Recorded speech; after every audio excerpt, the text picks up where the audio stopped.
We said George Russell was cooked, and he came back and won the race with a very peculiar way about going what some would Fake say news, snaking fake news. pole position. We had the race where he gets pole underneath a single yellow flag, which should have been a double, and goes ahead and wins the race. The matter of the fact is that Mercedes had pace, George won, and he needed it. He did.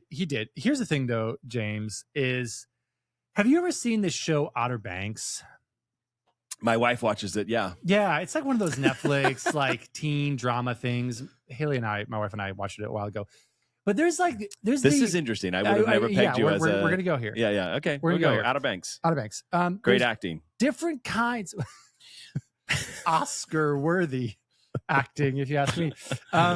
There's different kinds of crews in the Outer Banks. Yes. There's like kind of the folks who are like the cool ones that we all like relate to because they're the underdogs and all that. And then there's like the preppy class and the wealthy class that you can't stand. And they like, wear like the turned up collars and the polos and they go golfing all the time. I want to celebrate when an F1 driver does well. Totally. But George Russell gives me preppy Outer Banks vibes. He's the brother. He's the dude. The blonde brother guy. He's the dude. Yeah. And as much as I want to be like, hey, dude, I mean, you had a qualifying lap where you let up for 100 meters, whatever that means. And still got the fastest time. But there's something to be said about that. I mean, like I want to recognize greatness. Yeah. But also I struggle with how these things happen. And okay, qualifying. There's all these questions that immediately surface. Chuck has provisional pole. Hamilton has P2. Max is attempting to shave time off, bends it into the wall at the fastest corner, 140 miles an hour. It's practically a blind corner. Right. And here's the problem that so many folks in this world have is recognize Russell had a banger of a lap. Right. Okay. Recognize Russell was very shrewd. Yes. And recognize that he reacted to the data that was in front of him. It was a single yellow. He did not mistake it for a double wave yellow. He saw it for what it was. Yes. Lifted, still got the lap. Okay. Recognize and that. In his defense, he should have done that. And any other driver, if he didn't, any other driver, we would be going, this is why Russell isn't going to win. This is why Russell is not the world champion. He took full advantage of everything that was presented to him. I don't think Russell's at fault here. No, he's not, which is what I'm getting to. Russell was stone cold in a way that, I don't know, maybe Max is, in a way that we recognize drivers who win champions are. But the problem is the environment that he was stone cold in was all wrong. The FIA effed up. They should have immediately recognized the situation, because here's what happened. When Max bended it into the wall, it triggered the G-force sensor, which automatically dispatches the medical car. Right. So it should have been a double yellow. It should have been, hey. By the books, it's a double yellow. By the books, but double it wasn't. waved. And that's where this is solely on the FIA. Crofty said this brilliantly. He said, listen, the FIA goes on and on about safety. And then in this moment, they say they've done the right thing. It was a single waved yellow. That's what it should have been. No, it's a blind corner. It's the fastest corner. We're going 140 miles an hour. We saw what happened to Max. That could have easily happened again to another driver. And the FIA allowed a dangerous situation to happen. Now, George benefited from that. Totally. Mercedes benefited from that, but it doesn't change the fact. Now, I'm not trying to take away his pole or take away his win. I'm saying the FIA effed up, and that's a problem. Yeah. Well, and here's the thing. George thinks this last weekend was about him. Oh, yeah, of course. And it's not. This last weekend was about Mercedes and Max. Say more. Well, Mercedes now they've gone from being the one that picks up the pieces and takes advantage, Antonelli winning or DNFing and Russell taking up the points, to finishing first and third. So they're no longer just surviving races. They're now controlling the season. Yeah. And so the story is not Russell's win or even the controversy of his pole. The story is Mercedes is now controlling this season officially. We didn't see a DNF. Cars were going out left and freaking right. Catching on fire. And so the engine that everyone has been wailing on reliability was reliable enough to deliver the most points for any team on Sunday. So Russell won. They both looked comfortable. And to me, I think the story from Mercedes coming out of the weekend is like Toto said in one of the post interviews is we're a constructors team. And we as a constructor won today, which is also interesting that Toto always brings it back to constructor whenever Russell has a good weekend. And then whenever Antonelli has a good weekend, it's like, my boy. well, and that's a fair point. They had struggled with consistency and with reliability. And this weekend, they finished well. And as a constructor, they achieved what they set out to achieve this weekend. Right now, they're 98 points ahead of Ferrari. Yes. In first place, Ferrari's back at 204 points. Mercedes has 302. Yeah, that's interesting. So they've taken a significant step. A jump. Maximum points. I do think, here's the thing with Kimi, is when it's Russell and Toto says, hey, focus on the constructor, it's him as a team principal. When it's Kimi who's winning, it's him as a prophet. It's him as a kingmaker. Prophet Toto. It's him as so good. I love him that. as someone who is a prodigy caller. It's him as I saw the thing no one else saw. Yeah, everyone else said this wasn't going to happen. It's him as like I believed when no one else believed, and I was right. And so human it's a hubris. Kind of thing. There's a bit of hubris kind of attached to it. Yeah, so, that's true. The interesting thing about what he said about Antonelli, obviously Antonelli, he went ham on the first lap. He hung back and then he started attacking. He went off. He was very aggressive. Yeah, he was young. He 100%. Well, young. Toto was asked about it, and Toto goes, "Well, you can't make a donkey faster, but I can tame a race car driver." And I loved that quote. I thought that was a really good in the moment Toto-ism. Yeah, Toto-isms. But I think what was interesting to me is to see what Russell is like moving forward. If I did take a moment and I stepped back and I looked at Russell's season from an unbiased perspective as much as I could. Is that possible? No, not really. But I did turn down the drama part of my mind. Good. And I will say this. George Russell is boring. And I mean that as a compliment. Okay. He is somewhat consistent. And we would have said that last year, which is why he swept up so many points in 2025. He was like 4th and 5th. That is a compliment. He executes. And if he's out of this mental funk coming out of this into Silverstone, we're not looking at George drama, George mistakes. We're not looking at headlines. We're just looking at podiums and we're just looking at points. And that is like Prost. Yeah. Prost was not like Senna was the hothead. And Senna's the one that everybody remembers. Prost has a lot of world championships and he was one of the greatest drivers ever. And he was clinical. And I think with the car that Mercedes has and the consistency, if George has leveled out, brought it back underneath himself, we could be looking at George Russell's year as a champion. And I didn't think I would say that until I looked back and I went, you know what? It's not as bad as I think. Yeah. The things that have caused him not to gain points were genuinely out of his control. And now that Mercedes is in a place where they're really happy with the car, Ferrari bought a massive upgrade package. We're nowhere. Red Bull bought a massive upgrade package and Max was in the mix. I mean, but still, Mercedes was 1 and 3. Yeah, no, that's a really good point. Thank you. Very well said. We, the F1 fans, the world, want Max versus Lewis and the drama that brings. Yeah. And Russell races a different way. 100%. I have to overcome my own kind of personal biases based on like personality of driver. Yep. because of some of the things you've said. 100%. Where it's just procedural.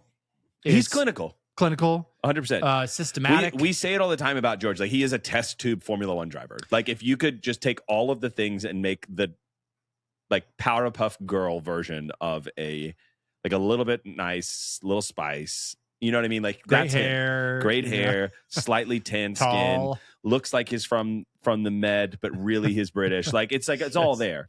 Yes. You know, he's a Kingsman. No. And maybe that's the part that like rubs me, because this is my own like personal bias. Yeah. Being from like a blue collar city. Ohio boy. Where it's just like, come on, farm boy. You just kind of hate those kind of preppy people. I was using a nail gun when I was 5 years old to help my dad put roof tiles in. I mean, not incorrect. Not far off. Not far off. So this is the piece where maybe I just have to get over it. Here's the thing. Do I want George Russell to win the world championship? No, I want Kimi to. Why? Because I like relate to that raw energy. And you're Italian. And I'm Italian. But like, or like I want it to be against Kimi and Lewis. Do I want it to be like George kind of showing up in the mix as a third wheel who's like, hey guys, I'm here and I'm going to be like super like clinical and super like structural and procedural? That's not the story we want. That's not what we want. But here's the thing though.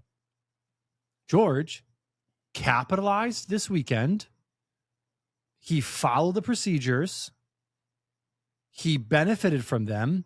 And at the end of the day, he finished 1.6 seconds ahead of Max. Like, he did the thing and he won. Yes. So that's the piece where George, that's his strong suit. And so if George has a car that's reliable, and he's able to have that confidence to just do the thing, he is going to be in the mix for the drivers' championship. Yes. Like that's just the fact. And this weekend was a moment where he did the thing. He did the thing. And he won, and he has made some big cuts into Kimi's lead. Now, Kimi is still like essentially 2 races ahead. 100%. Kimi is still the Drivers' World Championship leader, 100%. but it didn't necessarily feel that way this weekend. Did not feel that way. It did feel like George... Kimi was on the back foot. George was reasserting himself as team leader. That's what it felt like. 100%. You're right. And so that's the piece where it's like, okay, like George is kind of crashing the Lewis Kimi drama party that we're all gunning 100%. for. Yes. But if he's winning by the books, then he deserves a spot to crash the party. 100%. Yeah. No, I couldn't agree more. And as much as you crashing the party, he is the guy that shows up to the party where you're just kind of like, You're like, who told you this was happening? Yeah. He's little, would you just settle down? Like, someone throwing the microphone. Someone tell him to hold on to the microphone.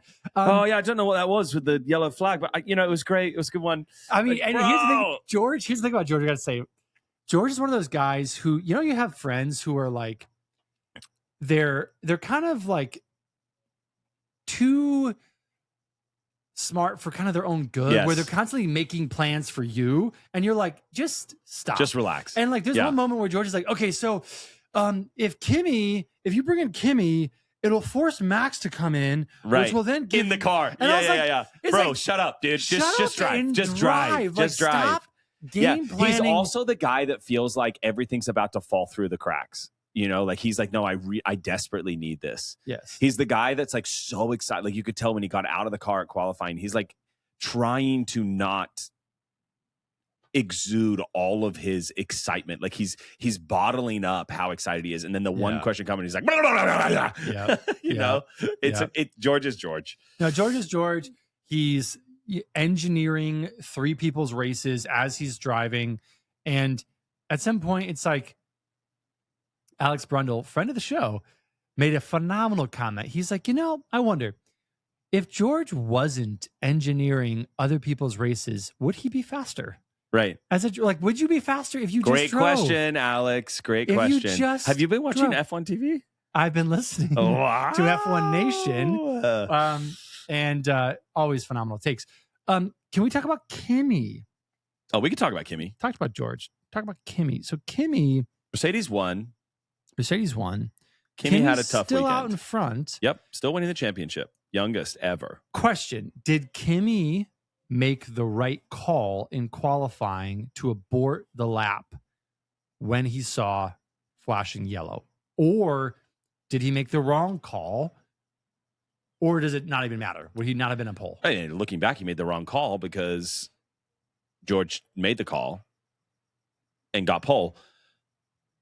But I don't think he would have got pole because he wasn't. George just suddenly came out of the woodwork during qualifying. Yeah. Like George just found something, and Kimi didn't. And so I think George would have beat him either way. And it didn't end up hampering Kimi's weekend too bad because he ended in third. He ended up beating both Ferraris anyway. Yeah, I mean, he finished well. He finished strong. I think Kimi, it was just one of those weekends where he couldn't get it all together. And he went, and he started in fifth and he wanted to win. So instead of systematically attacking the grid, he tried to do some first lap Max Verstappen style magic. And it didn't work. It didn't work for him. No. And that's okay. He is magic, just maybe not that. Yeah. Yeah. First lap definitely put him in the hole. Lost places. He was lost running places, went off track. Like he chewed up his tire. Like it was not great stuff. Yeah. Yeah. And I think too, it does point to this is a long season. Kimi is still out in front. He's still the world championship leader. This weekend felt like he was trying to make up for missing out on qualifying right in that first lap. Yep. And he was trying too hard. And in this moment, when you're trying to do the thing is when you start like failing to do the thing. Right. So I think he was exerting so much effort to compensate for the mistake he felt like he made in qualifying, aborting the lap when he should have just pushed through. Well, that's still for debate. But he still finishes third. What does he need to be thinking going into this next weekend into Silverstone? Like, where does his mind need to be at? Because again, Russell came back, Russell punched. Like, how does Kimi need to enter the weekend to kind of rebalance the equilibrium? I think Kimi's surrounded by great people. Yeah. And I think, he needs to reset his mental game. And I think he's in a great place to do it. He still has the momentum. He does. Russell has won one race. I mean, two if you count Australia, but but in the sense since Australia, one since Australia, he's interrupted him once. So it's not the end of the road for Kimi. Kimi still's got the big mo. He's still the big talking point. So I don't think the media is going to be coming into this weekend going, Kimi's lost it. I think, and that does bring a real sense of pressure with it. I think mainly he's got to go, okay, I just need to take a breath. I need to get back to the fundamentals, and I just need to be who I've been to get to this point so far. And I think he'll do fine. Everyone loves Silverstone. And Kimi will do wonderful at Silverstone. George is also really good at Silverstone and has pulled out, like back in his Williams days, man, the qualifying laps he did at Silverstone were impressive. And so he's not going to have it easy this weekend. But Kimi's also, I think Kimi might be a better wheel-to-wheel racer than George Russell is. And I think that's one of the reasons why George gets so nervous during pit stops, because he's like, I don't want someone ahead of me. Yeah. Because I think he doesn't have that bite, that dog in him. And we've seen Kimi go wheel-to-wheel with Russell and beat him handily. Yes. Kimi's got that dog, like he's got that dog in him. Like he's got that fearless, if it's the car or this place, I'm going to take the place. Lewis has that. Max has that. Yep. We saw maybe 50% of that from Norris. But Russell does not have that. I have not seen the dog in Russell like that. No, because he's clinical. He's fundamentals. He's the San Antonio Spurs in 2008. He is just fundamentals. No star player, no nothing like that. But when everything aligns, it's good. But when you throw a LeBron into the mix, someone with a bit of dog in him, suddenly, it gets tougher. Yep.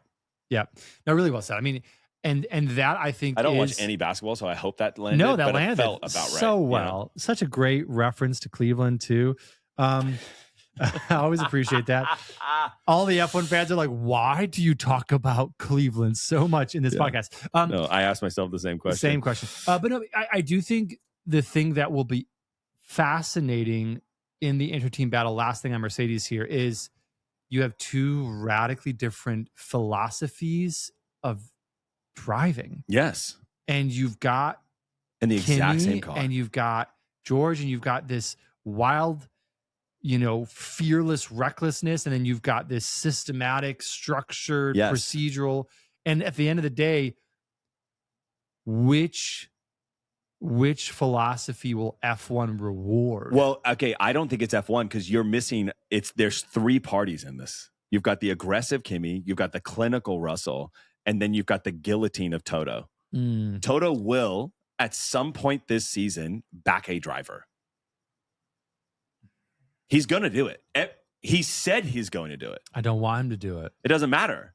So the reality is both of them, the pressure they feel is Mercedes going to win the championship? I think everyone thinks Mercedes is going to win the championship. It's a long shot for someone else to come. It's not impossible. It's not impossible. But right now, that's not their concern. Their concern as drivers is, who is Toto going to back? Is it going to be his prodigy? Yep. Or is it going to be the faithful one? Sometimes the faithful ones don't. They get burned. 100%. Okay, I want to talk about Max Verstappen. The most eligible bachelor in the F1 paddock is Max Verstappen. Am I missing something? I don't mean Kelly. He is very happy with Kelly. Okay. And they're wonderful. I thought I was missing something. They're little ones. But he is not happy with his current Red Bull mistress. And he needs Say more. And wants a new seat. Say more. We came into it with rumors flying around about him and McLaren having talks. I've heard this. And Zach Brown did not deny this at all. Zach Brown is freaking Brown, dog. dude. He's a dog. Talking about who got the dog in him, dude. It's Zach Brown never stops fighting. He is like any team would be stupid not to have a conversation with Max. Of course. So he backed both of his drivers. He backed it. But it made me think about McLaren as a whole. And I'm like, dude, I think they probably have the healthiest culture on the grid. I think even I was impressed with the two number one drivers. And I think it worked out for them, albeit with a lot of luck and some bumps along the way. Mm-hmm. And so I started asking myself, does signing Max make them a better team or a worse team? Like, do you get Verstappen plus one solid teammate, or do you keep Norris and Piastri? That's the question I have. I mean, it's a great question. Well, the question Max would have to ask himself is, does he buy into a culture where there's two number one drivers? Because he's never had to be in a culture like that. Never. His talent, his skill set has never allowed there to be two number one drivers. Yep. His ruthlessness has never allowed for there to be two number one drivers. And he grew, and he was brought up in Red Bull really under Christian Horner for a long time, who is utterly ruthless. 100%. No mercy. And Marco. Yeah, I mean, no mercy for that second driver. No. Ever. So the question is, it's a really good point. Can a Max survive in a McLaren culture? Yeah. And I would have a hard time seeing it. Now, and this is the thing in like relationships that start off poorly and then they end up falling apart. It's like, no, they can change. Yeah. Like, sometimes they can't. Sometimes they can't. And sometimes they just won't change. So like McLaren is probably not going to change their philosophy. I don't think so. Their foundation. And guess what? Max. And they don't want to. It's given them world championships. Yeah. They don't want to change. I mean, there was that last year, Lando's weeping. Just this emotional world championship. The year before that, they won the championship. So it's like, why would they change? This is their winning formula. But are they going to go with the best individual, or are they going to go with the best pairing?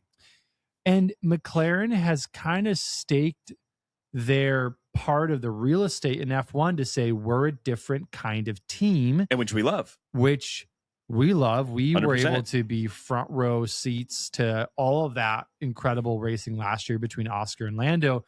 And here's the thing. Yes, Zach can say anyone would be stupid not to talk to Max, but I don't know that a Max could thrive in a McLaren culture. Yes. Yeah. Well, I think you're right. I think, Brown's in a bit of a rock and a hard place because he can't publicly say he's not talking to Max. Because number one, it's very evident that that's a lie. Yeah, of course. And then the other thing is that like you want Max to answer your calls. And And so there's that element of it. But I think it's like, you've been spending 6 years building this culture. Yeah. And culture is built slowly, but it's lost very quickly. And yeah, it really one is. of their biggest advantages is their chemistry. Yeah. And regardless of how you feel about them right now, because their car sucks, Mm-hmm. or their engine sucks rather, and their car doesn't work with it properly, whatever it is, they will figure it out. Yes. I don't think Max is concerned about whether or not McLaren's going to figure it out. No. They have proven that time and time and time again. Yeah. And so I have no doubt. And matter of fact, this last race, they made a huge leap, a massive leap in performance. Yeah. And so, I mean, Fred Vasseur was surprised at how well McLaren did. And, we're talking about the one that's, pretty much given, Sardinia over to make that McLaren, that Ferrari faster this season. And so I'm wondering what it would do to the team. You'd be stupid not to talk to Max, but would McLaren be stupid to take him? Here's the thing. Last year, Oscar and Lando went toe-to-toe with Max. Yep. In a car that Max was winning in. Mm-hmm. And McLaren beat Max. Correct. Max almost came back. Both of them. Now, both of them beat him. Now, again, the first half of Max's season was abysmal. They didn't turn there's the car a million around. variables. All that, but at the end of the day, McLaren as a We're talking about the chemistry here. Chemistry beat Max. Exactly. So would I like to see Max in a different team? Honestly, yeah. Has Red Bull given Max the best environment to thrive in? No. They have been a hot mess the last couple seasons. But they're pulling it back together now. They're pulling it back together. They are better. But what Austria was magnificent for them. and again, like they brought upgrades. Max finished 1.6 seconds behind 100%. Russell, and in front of a Mercedes. I mean, back on the podium, almost winning the race. And again, like, if he had pitted earlier, he lost so much time on those crappy tires. Like, could he have been there at the end? Possibly. Maybe. Who knows? Probably. He lost like 8 seconds. Yeah. 8 seconds because he held out too long on that one stint. But at the end of the day, McLaren is building something that looks like it's going to last. Well, they're also it feels like they're redefining what Formula One team structure looks like. They absolutely are. And that to me, I'm like, are you going to really... Max has the potential either to add to that, but there is the risk that he could be a stick of dynamite into it. And he could take him back 6 years. Okay, so question. In the event that McLaren is serious and they have to pick Max... Number one, they are serious. So they're serious. They have to pick Max and one of their drivers. Who do they pick? They'll pick Norris. Okay, so Oscar's gone. Oscar's gone. Where does Oscar go? Red Bull. Oscar would go to Red Bull in a second, and Red Bull would take Oscar in a second. Matter of fact, Red Bull has tried to get Oscar multiple times over the years. I have absolutely no doubt that they would go to Red Bull. They're not going to drop Charles because good old Chucky boy, has just signed another contract with his faithful Ferrari. They had to make him feel good. Give him He'll wear red his entire life. I don't think he's going anywhere. No, he ain't. Hamilton's here and he's back. Yeah. And so he's not going anywhere. No. They're not going to break those two up. And he's not going to go anywhere else. Yeah. He might go to Mercedes. Might. But I doubt it. I think because that would mean Russell would be gone. Would you take Russell over Oscar? I'd take Oscar every day. I would absolutely take Oscar over Russell every day. Russell doesn't have a contract next season. But who doesn't? Russell. He works for Toto. His contract can be ripped up in a second. Yeah. He's a Mercedes driver. He could be made a reserve. He could be bought out. I would just make him a strategist, put him on the pit wall, and just imagine Russell. Literally, he's like that's so hopping funny. onto other team radios. Funny. Excuse me, Max. I have a better strategy for you. That is incredible. I would just make him, freaking, assistant team principal. That's so funny. Here's why I would take Oscar any day over Russell.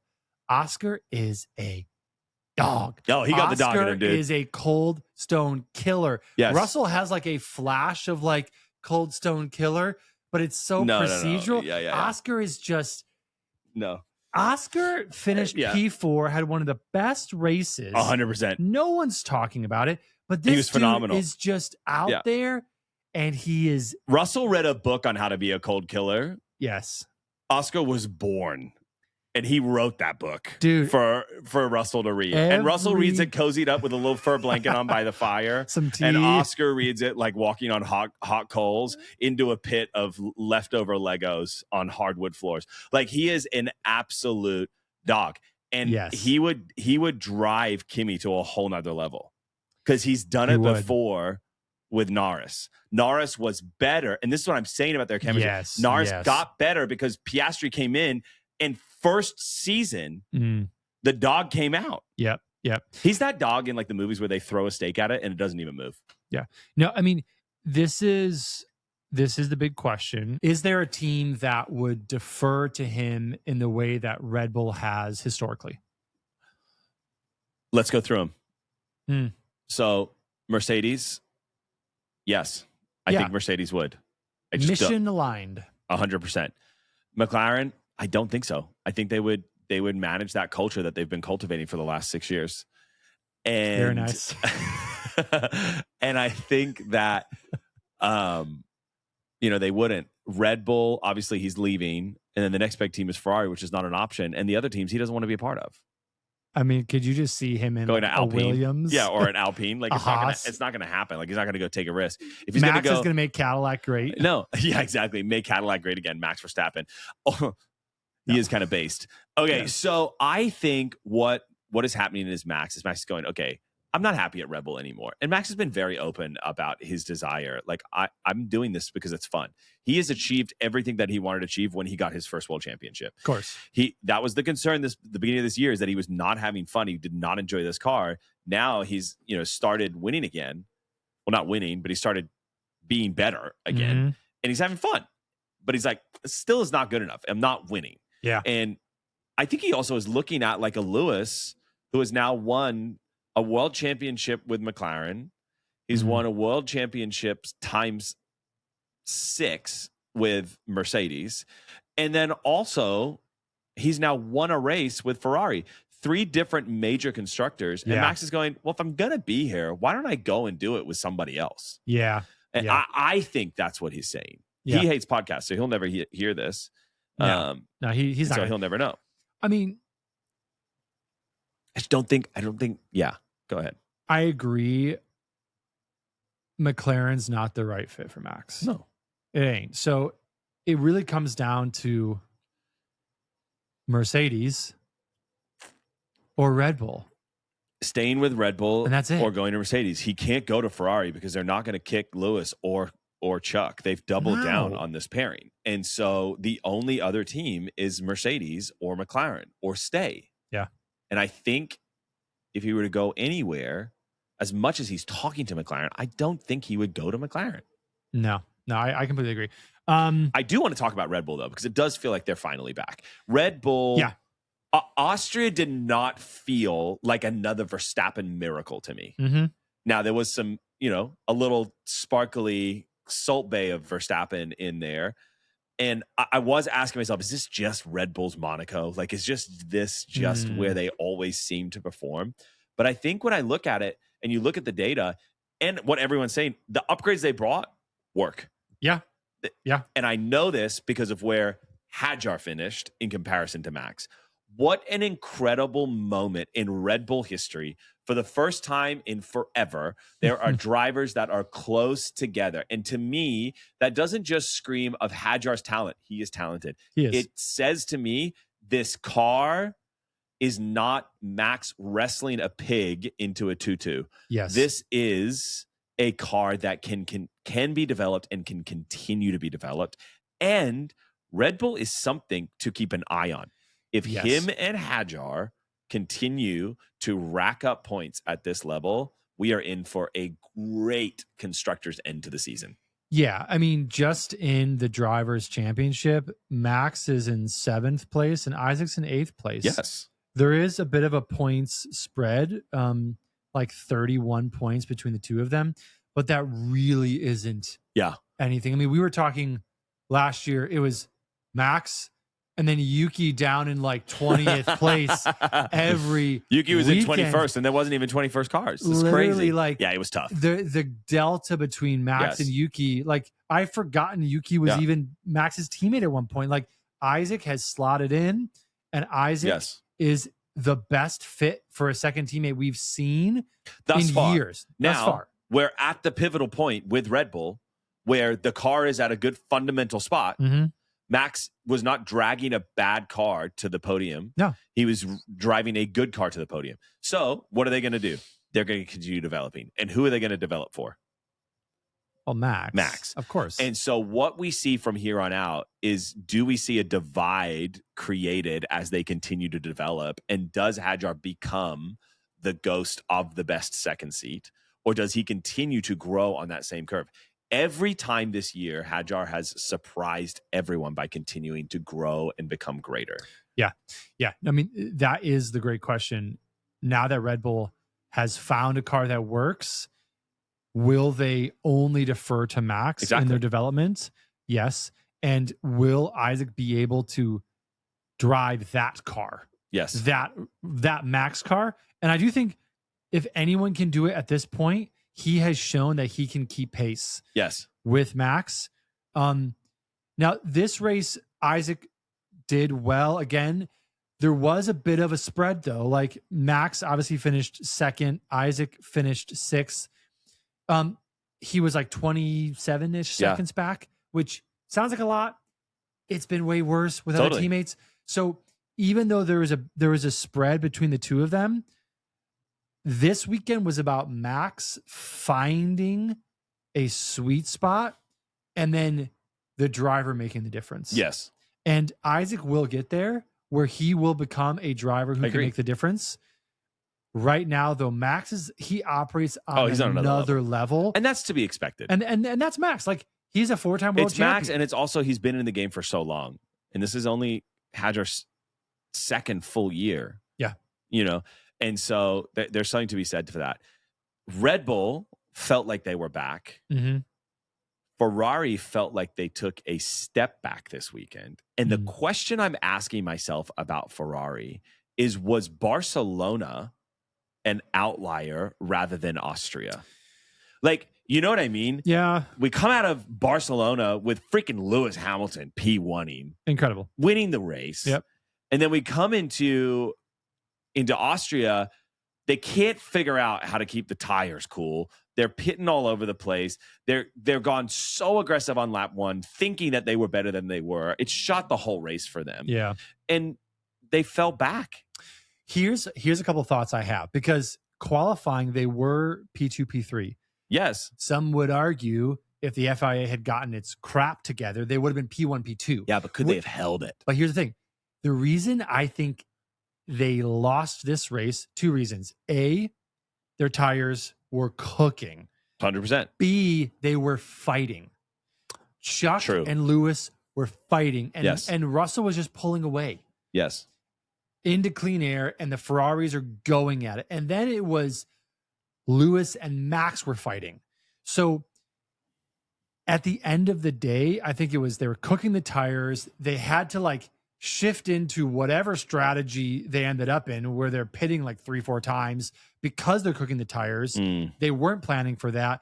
And then they're fighting, which is automatically just debiting Russell with a bigger gap. And so I think it was those things, because again, they were quick. They were on provisional pole. They were P2, P3 in qualifying. In qualifying. I know. They lost it in the race. They couldn't control the temperatures of the rear tires. That's why I think they lost, is the temps were off and they were fighting. I think if they had been able to control the temps of the tires, you think they would have won? I think they would have been higher on the podium. I think maybe. I think the problem is that fundamentally the car stopped working when they started racing. And so it was struggling. And even if they were in P1, and let's say because of the free air, they were able to keep the tires cool. Yeah.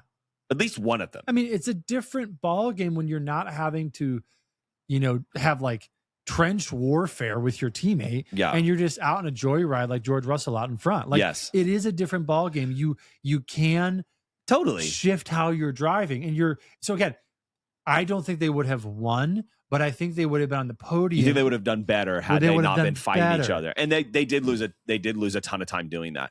I think the more concerning part for me with Ferrari is this. Was it a slow car?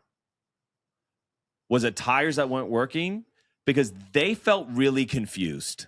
And that's what's worrying to me, is as we look at Ferrari, they're going, I don't understand why we were where we were. Yeah. Because they had such a phenomenal weekend. They've brought these upgrades. And now all of a sudden, the car that was working, the aero package that was working, is ripping through rear tires. Yeah. It could have been Barcelona. I mean, the track was something like 140 degrees Fahrenheit. Insane. Like it was insanely hot. 60 degrees Celsius. Yeah, exactly. Yeah, whatever they say. I was like, what is the translation of that? Yeah, and us Fahrenheiters were like, that doesn't sound hot. That sounds cold, man. Shoot. Yeah, I think it was like 90 something degrees, like at the Austrian track. Like it was not a cool day. It felt more like Bahrain than Austria. But Ferrari confused is never good. It's a bad sign for me. I mean, it's worrying. Ferrari has a lot of skeletons in their closet still. They have a lot of ghosts of Ferrari past that are just kind of waiting around the corner to like revisit. And so we desperately want them to like clean out the closet, to like shake off anything from the past, and to be able to fully show up. But 2 weeks ago, they were race winners. I know, they were changing the narrative. And then they Ferrari'd us again. But in Austria. I don't know if they Ferrari'd us. I think this is F1 in 2026. And teams are bringing upgrades, and teams are like competing. And we are seeing literally like George, Max, Kimi, Oscar, Lewis, Isaac, Lando are all within 30 seconds of each other at the end of the race. Yeah, that's true. That's nothing over the course of a 71 lap race. To have 4 teams in the mix. And again, like Ferrari's there, but McLaren was there, and Red Bull was there, and Mercedes was there. And so that's the piece where if Ferrari wants to continue being there, they're going to have to continue swinging back, and they're going to have to continue to bring upgrades, and they're not going to be able to, settle in any way, shape, or form. And so we saw them, strike gold. We saw lightning in a bottle. Like it can, and I believe will happen again this season. Yes. But Ferrari can't stop because no one else is stopping. And at this point, it feels like a 4-horse race as far as like the top 3 spots in the constructors. Yeah. I think Mercedes is still way out in front. 100%. McLaren, Ferrari, Red Bull are all in. But Mercedes is out of the front because of, they're strongest for sure, but they had an extremely strong start to the season. Of course. I'm going into Silverstone and I'm like, is it Mercedes? Is it McLaren? Is it Red Bull? Is it Ferrari? I don't think anybody knows. For Silverstone, the race? I don't think anyone knows. No. And I love that. I think that's where we want to be. Yeah. I did have this thought though. I was wondering what you would think about this. And not to jump back to our boy Verstappen. All good. But Maximus. I can talk about Max Max all day. Verstappen. If he drove the Mercedes, how many races do you think he would have won so far? All of them. Every race. All of the races. If you put Russell or Antonelli in a Red Bull, how many do you think they would have won? None. This season? Yeah, this season. 0. They wouldn't be on a podium. Yeah. What if you put Max in the car for Austria? Do you think he would have won if you put him in the Mercedes and you put George in the Russell, you put George in the Red Bull, who do you think would have won the race? I would pick Max any day in any car that can win a race. Or that could, because he almost won it in the Red Bull that Max is not as good. Max in a car that is podium worthy will take that car and will win. Yes. Like The only reason he lost this weekend was honestly, I think, Red Bull's strategy. Right. In like the middle stint, they just let him out there and he had to basically say, dude, my tires are dead. Bring me 100%. in. He lost like 9 seconds. Yes. Imagine if they had said, okay, Russ You're pitted, in. You're in. He doesn't lose 9 seconds. Yes. He lost the race or by 1.6. you'd been able to take advantage of a safety car or whatever. Yeah, fill in the blank, So and he like, could have won the race. You're again, right. like, you know, 100%. Monday morning quarterbacking, but at the end and of that the day, car does feel like a rocket ship in a straight line. that's the thing is like, I think that Max in any car that can make the top 5 can turn that into a car that can win. And so my money's always on Max. Right. And the only reason Kimi and Russ are enjoying the success they're enjoying is because they happen to have a car that at this moment is the dominant car. You put Russell in a Red Bull or in a car that is not dominant, the dude's going to struggle. Become irrelevant. Yes. You put Max in any car and he becomes relevant. Yeah, you're gonna, any good car. It's going to be like last year where Russell is like, we just didn't see him the whole season because he was perpetually in 5th place. Right. And none of us cared. Like, right. That would be Russell in any car fair. That isn't a first place winning car. Now, will Russell eventually get to the point where he could wrestle a car and make it better and be the difference maker? Maybe. Yeah. Maybe. But Max has been that and has always been that and will always be that kind of driver. Like, you give him a chance. Yeah. And Max will turn it into a win. Yeah. That's a good point. And I think you're right. He would be crushing that Mercedes, which leads me towards maybe Toto would see that and go, let's open up the negotiations again. Everyone can tell that Max is open to moving. If you're Toto, and if the question is Russell or Max, you go Russell. You go Russell every time. No. Georgie Poo. I'd be like, George has been wonderful. George, it's been wonderful. We're going to buy you out. I bought you this helmet. Oh, wait, this is Valtteri's. Wait, let me get you yours. This is yours. Buy yourself a big yacht with your buyout. Oh, my God. Goodbye. 100%. Go sail away because Max is going to take and your that spot. is true. If George wasn't winning, then no one would be talking about him. And that's not true. And that sounds like a ridiculous statement and completely obvious, but it's not true. Lewis wasn't winning. Everyone was still talking about it. Yes. Max wasn't winning. Everyone was still talking about it.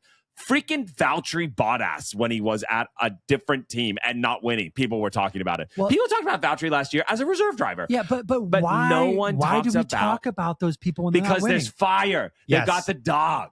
They're a fighter. There's a story. And George doesn't have that grit. And that's what we're looking for. And it could be because of this right here. Question. That we want that. Is George soft? Oh my gosh. Yes. As a poodle. I don't know. Like as pudding. Yes, he's soft. Like, but I think he's just, I don't know if it's soft. There feels like an innocence, but then also like a self-deprecating false humility. Like, is it conniving? Is he too calculated? Is he too it's like test tubey? I don't know. I don't think he knows how to be mean. So then it comes off as passive, and then people don't respond well to that. And it just is what it is. This is all like, obviously I've had several conversations with him. I mean, yeah, of course. So looking forward to this. No, not looking forward, because we have to talk about something that is absolutely irrelevant. And you've already skipped past this in your social because you don't care about what I'm going to talk about. And it's the midfield. Let's go. I need to talk about Racing Bulls. Let's go. Lindblad, I'm fine with that. Lawson, double points again. Again. They are quietly becoming the benchmark field. And my question is now like, is Racing Bulls what AlphaTauri was always supposed to be finally? Yeah. Like it is there. They're on pace every time. And Lindblad, what a freaking legend. I mean, what a freaking legend. Stud. Those guys, honestly, some of the best looking drivers in the entire grid. But Racing Bulls in 6th place, right behind Alpine in 5th. Exactly. And behind Red Bull in 4th. Like, this is what Red Bull envisioned, to have a team in the points that is driving a car successfully. And this was the 1-2 punch. Yes. Now, again, like, did they ever want Racing Bulls to truly compete with Red Bull? Like, I mean, no, there's a reason they're the second team, but they are showing up. They're showing up as the second team double in a way points they never is have. impressive. Double points in this season is very impressive when you're looking at teams like McLaren and Mercedes that haven't scored double points in every race. And here they are. Like, they are the new George Russell of 2026. They're just sweeping up points. Yeah. And it's amazing because it means more money for them next year. Mm-hmm. It means better sponsors for them next year. Yep. And it means more aggressive racing coming from them next year. I mean, think about who they're beating right now. They're beating Haas, they're beating Williams, they're beating Audi, they're beating Aston Martin, they're beating Cadillac. Now, obviously, Aston Martin and Cadillac this year have been abysmal, train wreck, dumpster fire. But Haas and Williams have had seasons where they have been incredibly competitive. So for Racing Bulls to be ahead of them, and ahead of them sizably, because the further you go down the field, the more weight each point has. Mm-hmm. Because literally the top four teams, Mercedes, Ferrari, McLaren, Red Bull, are almost always taking up your top 8 spots. Exactly. So then it leaves 9th and 10th. Very little points. 1 and 3. 9th and 10th to be squabbled over by Alpine, Racing Bulls, Haas, Williams, Audi, Aston Martin, Cadillac. It's a lot of real estate. So when you look at Racing Bulls and say, wait, hang on a second, they've got Double 44 points. Yes. And Haas behind them only has 21. You're mathematically saying, okay, wait, hang on a second. Mathematically, it might not be possible outside of a miracle for Haas to catch you this season. Correct. Because of how valuable those points are. And they keep points. showing up week in and week out. They are consistent. That's huge. And it's amazing. Yes, absolutely. And I'm glad you brought them up. I was going to move on. You're going to move on. I was going to move 100%. On. I'm glad we did it. Yeah. All right. But I am looking forward to Silverstone. Although this year could be a little bit interesting.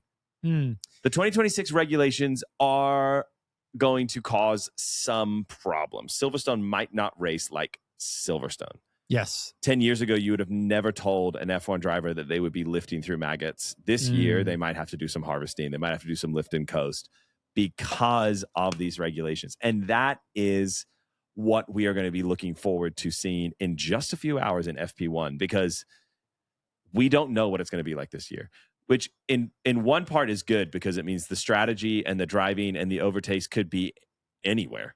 Yeah. It could be crazy.